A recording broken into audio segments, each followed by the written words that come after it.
All right, Brian, we are here and we're gonna go up the hill. And Brian, if you have a roof rack, it's pointless if you can't test it out.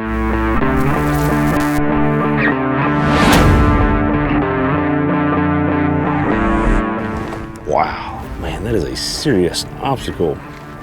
We are back.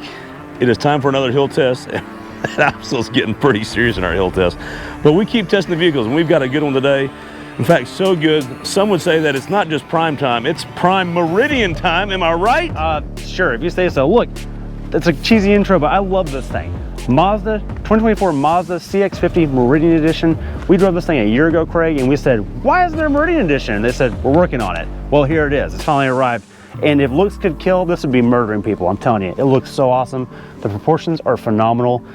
I'm just gonna lay it out there. It's the best looking Mazda, excluding the Miata, on sale. And I think it's the best looking crossover in the market, period. It just, proportions have nailed it. Yeah, if you want to argue with that, come at me. Come at me, I'll be right here on the hill. And by the way, it's super soggy. We've had a lot of rain, even though it's dry right now. This ground is wet, so I'm curious if these Falcon Wild Peak ATs are gonna dig into it or not. We'll talk about that in a second, but looks alone, the nose does not change, which is annoying, but we do have 18 degrees of approach angle, which is not bad, 18.4 breakover, and 24 departure. As far as ground clearance goes, we have 8.5 inches, which is not bad. And most importantly, we have a hood vinyl graphic to keep the sun out of our eyes. Yeah. That matters. For all that off-roading. So whether you're at the mall or you're here on the hill, that's gonna help you out in the looks department, and that's what Meridian gives you. Come on down here. The last time we had this thing on the hill, it had 20s, and we went, it's not doing any favors for it. So look, they gave us 18s, Craig. Falcon Wild Peak ATs, and I love how Falcon throws Wild Peak AT on any tire ever, whether it's really off-road or not. This one's actually pretty good. It's a crossover tire. I actually know someone who had this on a crossover for its whole life cycle of the tire, and it was phenomenal. It did great in all weather, really good tire all around. It has a cool look on the side, it looks really meaty. This is a, let's see where the size is, let's see, 225, 60, 18 for those that care about that.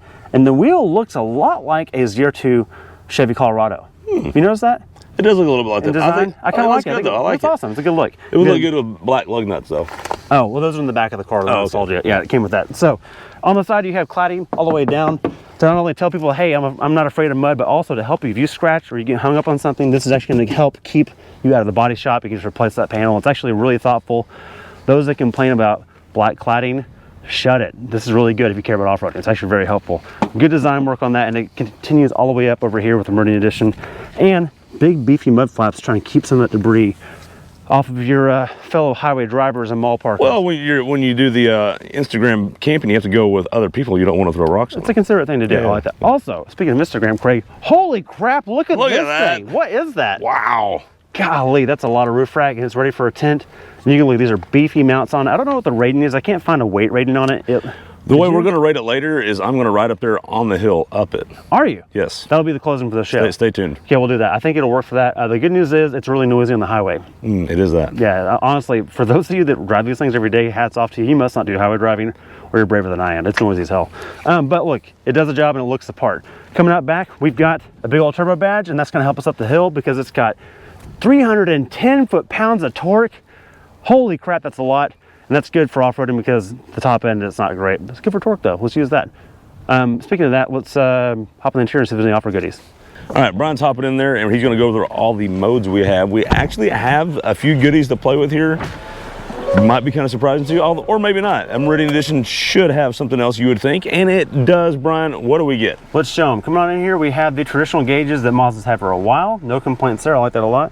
One thing I do like is you have an actual traction control off button, which we're going to leave off for what we're doing here. And then you get into the menus, Craig. You go to My Drive, it goes up and down, and you have three things to pick from: Sport, Normal, and Off-Road, Craig. Oh, yeah. You talked to Coleman about that. What did he have to say? Basically, what he's done is, he's done what all of us would have done if we were designing a vehicle. Right. And he's made it just simple. Yeah, off-road, he basically said off-road covers anything other than pavement. Yeah. He goes, it's intelligent enough. You as a driver should put it in off-road and say, hey, I'm not on pavement, and it should sort the rest, and it does. It has wheel speed sensors. I think there's ride height sensors on this as well, even though it's not air ride. It's a very intuitive off-road system, and you've had it on the dirt roads, said it was very good. Yes. I don't know if it's going to help. On dirt roads, you put it in sport mode if you want to have fun, according to Coleman himself, and boy, he's right. Yep. But today we're going to start with what? We're going to start in normal, no traction control. Correct. No traction control, traction off and normal, and just see what she does on her own. And our guess is we'll get to the main obstacle, and because of the 18-degree approach angle, we're going to have an issue. Yeah. But we'll see if we can do the hybrid line. My hopes, Craig, are that we can do a one tire on the hybrid line to get over the ridge and then drive up on the main obstacle. I don't know if it's going to work. I hope it can. We'll see. Okay. All right, let's head up there and see. Like we said, we're really worried about that approach angle like most vehicles up here. I do think these wheels and the tires and all-wheel drive, we're not going to have any slippage issues, and we'll find that out right now real quick. This is about where you see slippage on front-wheel drive vehicles, but none here yet. And again, he drives as slow as he can, about 2 miles an hour. So we want to test the systems, the traction systems, and the tires. As we get to the approach here, let's see.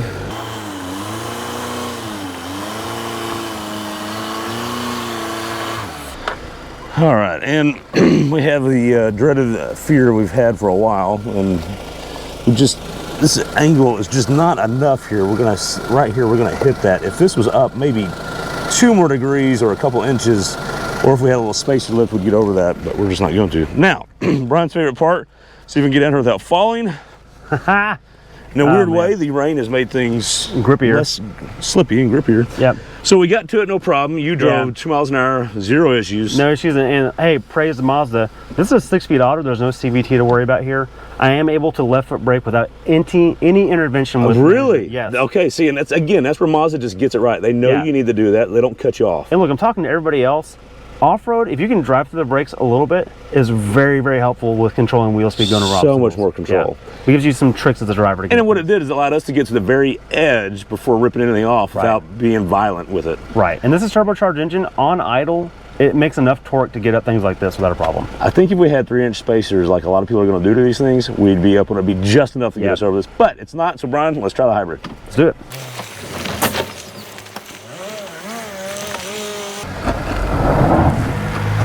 We're getting some wheel slippage now. No traction control.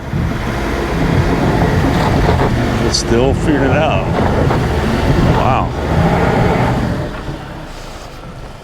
Okay, Brian, that's actually kind of impressive for no traction control. Yeah, it's definitely still intervening a little bit. Yeah, it was, yeah. But it wasn't cutting throttle. Okay. So I'm gonna give you credit on that. So it wasn't killing the throttle, but I could feel it applying brake to this wheel that's spinning a lot. You could see it, yeah, and it was actually starting to go forward. So I think at this point, let's turn traction on. Okay. And see what that does. Okay.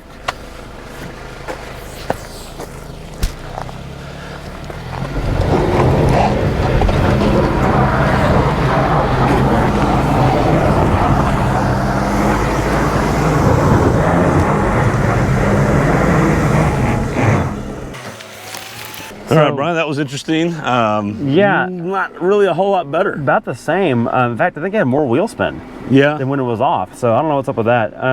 But nonetheless, it is a traditional auto. We have no CVT warnings or overheating. There's no hybrid system saying batteries overheated like the Toyota Grand Highlander did. Or Tundras. Or or GMC Sequoias trucks. or GMC trucks. So look, so far it's holding its own pretty well. The only detriment right now is the nose is too low. Yes. As of now, I think what we should do is leave it on the line we're on. Yes. Let's put it in off-road mode and see what that does. If that doesn't work, we'll try some driving through the brakes methods and see what we get. Did that immediately up your idle? Yeah, it did. Interesting. No, now you're right. It's idling at 1100 now, and when it's not in that, it's down to about 7. Okay. Wow. Huh. Interesting. Okay. Well, let's see what it does. All right. Here we go. We're in off-road mode. Keep it on this nose.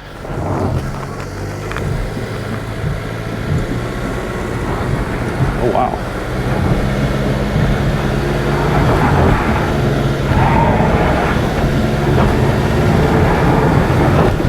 Okay.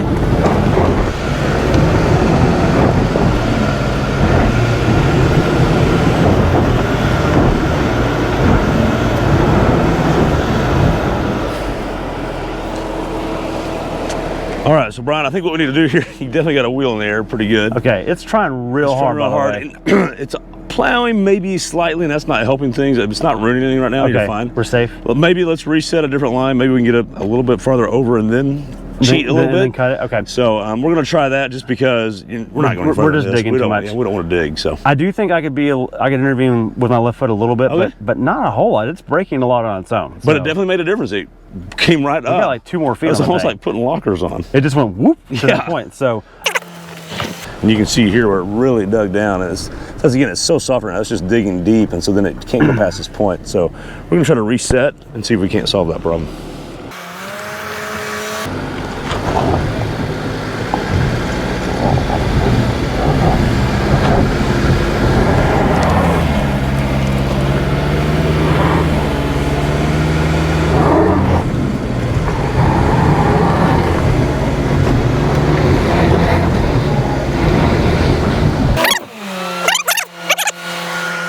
Okay, it says front radar obscured, drive safely, but there's no powertrain warnings at all. That was full throttle with it trying to figure it out on its own. I also tried a little left foot brake there, and that didn't make any difference at all because there was just so much going on with the traction management systems. I'm gonna put it back in normal because high idle is freaking me out a little bit. I'm gonna put it in normal mode, I'm gonna do traction off. I'm gonna see what I can do on my own, which may not be enough.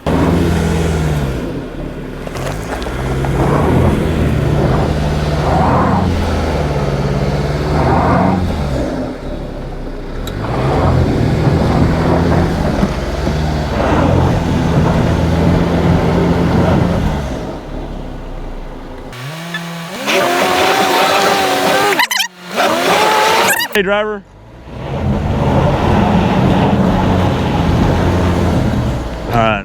All right. I think it's safe to say. Safe to say it's not going to do the hybrid line. So what I'm noticing from the driver's seat is it's digging really hard in the front and not sending enough power to the back. And I'll be honest with you, one of our bigger problems is approach still, because it's running into an obstacle there and then it's pushing against itself, and it's just creating a problem. So we've had this obstacle with, I'm thinking of the Honda Pilot Trail Sport. We actually got way more deeper into the main line and then cut. We just can't do that. We can't do it because of the approach angle. Still approach angle. Yep. But I'm telling you from the driver's seat, that rear tire is locking enough, but there's not enough power going to the back. No, there's not. It's not helping you back there. So we're getting, it still feels like we're getting like 80% power to the front and 20 to the rear. I need that driver's rear tire to dig, and it's just not doing it. Yeah. So we've had vehicles where we've left foot broke, and I've been trying to do that. You've watched me try to do that here. It's just not enough power going out back to make a difference. It's done all it can do with its off-road programming and tires. It's being let down mainly by front-wheel drive bias and approach angle. Yeah, and front-wheel drive bias is a good point. The tire's actually pretty good. It's digging really hard. Usually what happens when you do a left foot brake on a rear-wheel drive based platform is it sends enough power to that left rear to do it. Right now I'm driving through the brakes on the front diff alone, the rear's not doing enough. So all right, so same deal, cut all the way passenger when you come off. Okay. All right, you can see there where we really dug two different spots we were trying to get up, try to help it get past this obstacle over here, and it just wasn't enough. It was still hitting right in the spot right here, and we just couldn't drive past that little spot. So we're gonna do the bypass line here for the crossovers, or crossover bypass line. It's actually still a very steep angle. And Brian, hang on. Normal traction off. Normal traction off, so let's see what happens with that. Still a good test of slippage and angles. Oh, had some slip on the right front there. I'm actually getting into the turbo trying to crawl here. But that's pretty steep. No issues. Yeah, it's fine. Okay. All right, Brian, that's great, and that was fun, and I'm mildly impressed. I'm mildly disappointed too. What I really want to know is, can it do that with me on the roof rack? Let's find out. Okay. All right, Brian, we are here, and we're going to go up the hill. And Brian, if you have a roof rack, it's pointless if you can't test it out. So we're going to test it out, and I can see Brian here, which is good, so I can keep an eye on him. It's all in the name of science. It's also really good because sometimes you don't want to hear your little brother talk a lot. And so you just get outside the car and right up here, and it's much better. We'll also get a little different perspective than we normally do. Going up the bypass line here, and this is where it gets really steep. Yeah, this is about a pretty good steep. About 26 degrees right here, usually. But so far, this roof rack is holding up great. I feel like the weight bias is different now, Craig. Oh yeah, it might be helping. Okay. All right, a little dig. This is working. How's it for you?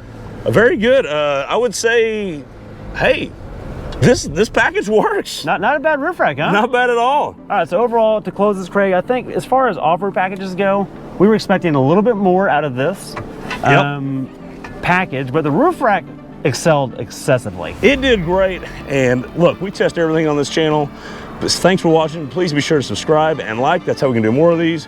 If there's something else we should be testing on these rear racks, let us know. We're pretty sure this is what it's for. Thanks for watching.